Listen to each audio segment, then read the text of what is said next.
Say, I refuse to fear. And I will never be dismayed. Hallelujah. If things go down, don't be dismayed. Oh.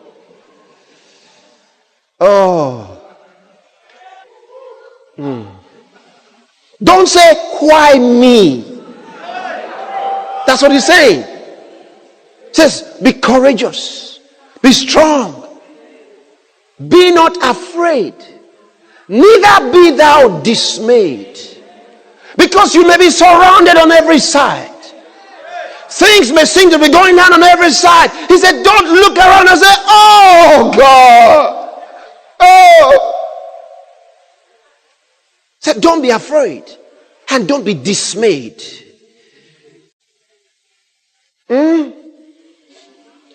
Oh God, I didn't bargain for this. I didn't bargain for this. What do you mean? Now, this is beautiful. Okay. You know the story. You remember they had been afraid when Moses had sent 12 spies to go to spy out the land of Canaan, whether indeed it flowed with milk and honey. They came back and said, truly, truly, truly. It flowed with milk and honey, they said. But then they said, there was only one thing Moses didn't tell us about, and we saw there. There are giants there. The sons of Anak are there. And when we saw them, we were as grasshoppers. They were as giants and we were as grasshoppers before them. And so were we in our own eyes. So we saw ourselves as grasshoppers. They saw us as grasshoppers. We saw ourselves as grasshoppers. And you know, grasshoppers never move in a consistent direction until they apply the law of flight. Until they fly, they have no consistency. He said there were giants there. We cannot take it. The land flows with milk and honey, but we cannot take it. Why? He said there are giants. And the people wept bitterly. Two men stood out, Joshua and Caleb. This same Joshua and Caleb, they stood out and said, hold on, brethren. God promised us that land. And if the Lord be with us, he said the giants are bread for us. Glory to God. He said we will eat them up. They are bread. They are bread. Only 2 men out of the 12. The other 10 said, we cannot go. We saw the giants there. Haven't you heard of the sons of Anak? Pastor Chris developed the teaching to the point where he contrasted fear with the circumstances you could find in your health, marriage, finances, or several other aspects of your life. And in these circumstances, there are giants that could rise against you, just like the Israelites experienced at Canaan. Yet Caleb and Joshua spoke to encourage the people to trust God, that if God promised them, he will surely enable them to possess the land of their promise, just like Canaan. Between what God says and where you are, how can I go through this diabetes to enjoy my health? How can I go through this cancer? Because it's the giant of cancer. How can I? You may hear testimonies from different places. Like you're hearing Joshua and Caleb saying their own, said that don't mind the two of them. Please. Everybody knows his own trouble. My faith is not as much as the faith of Caleb. No. What stands in your way? Let's look at Caleb. Can we see Caleb? Turn to chapter 14, the book of Joshua. You know, when Joshua and Caleb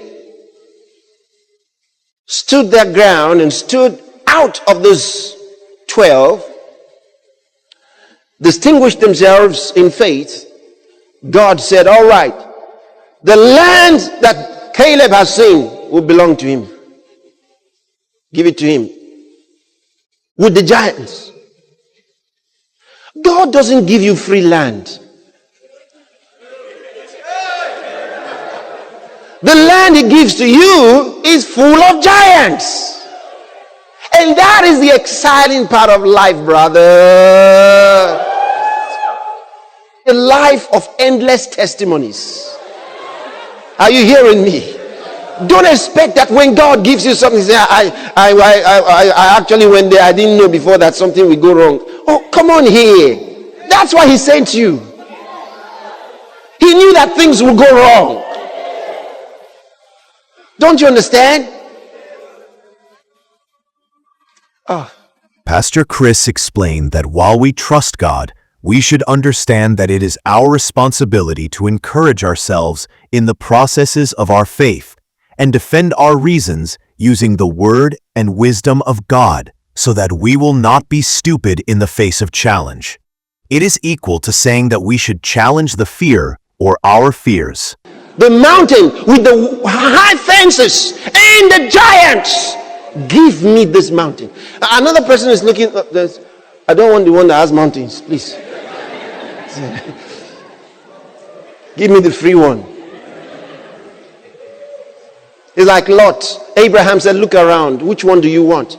The Bible says Lot looked and saw that side that was green. He said, I want that green side. Abraham said, take it.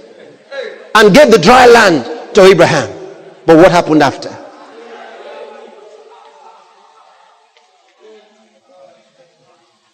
A man of God that works in blessing. It doesn't matter what you give him. Are you still there? Say this, I live in blessing. I'm blessing conscious. I have come. I have come. I have arrived in the place of blessing. I have come into the land of blessing. I have arrived into my inheritance. I'm not on my way. I have come. Oh yeah, brother, sister, yeah. You've come, you've arrived. You know the mentality of a lot of Christians, they are trying to get the promise. They are trying to. They are asking for a breakthrough. Oh God, I need a breakthrough. They are breaking through into where? You know, there are some of us who don't need a breakthrough. We dwell in the blessing. We live there. We live in the blessing. I don't need a break. I've never needed a breakthrough. Breakthrough to where? From where to where? When I function from the throne room. Breakthrough to where? Looking for something? How could I? So the Lord is my shepherd. I shall not want. He makes me lie down in green pastures.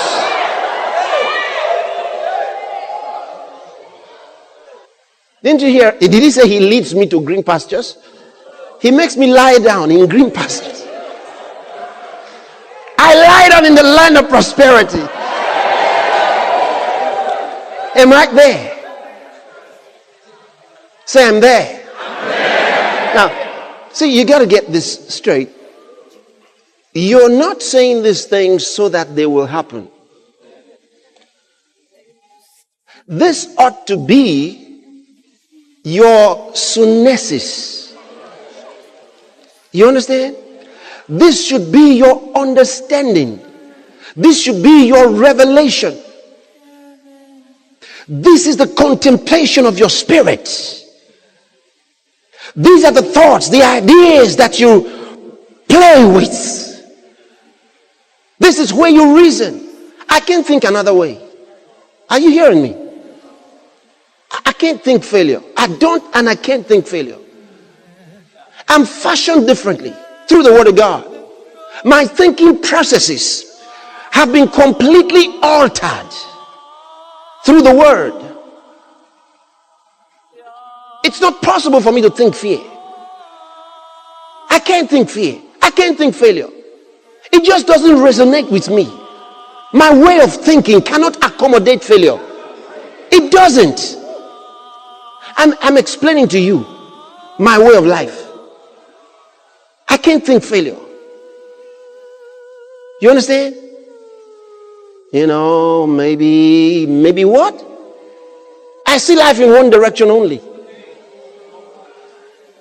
And that's what I share with you. You see, because such things don't come by themselves. They come through your meditation on the Word of God. You give yourself to the Word of God. You live in the Word of God. All right? You live in the Word of God. And you let the Word dominate your thinking. That's the way. Hallelujah.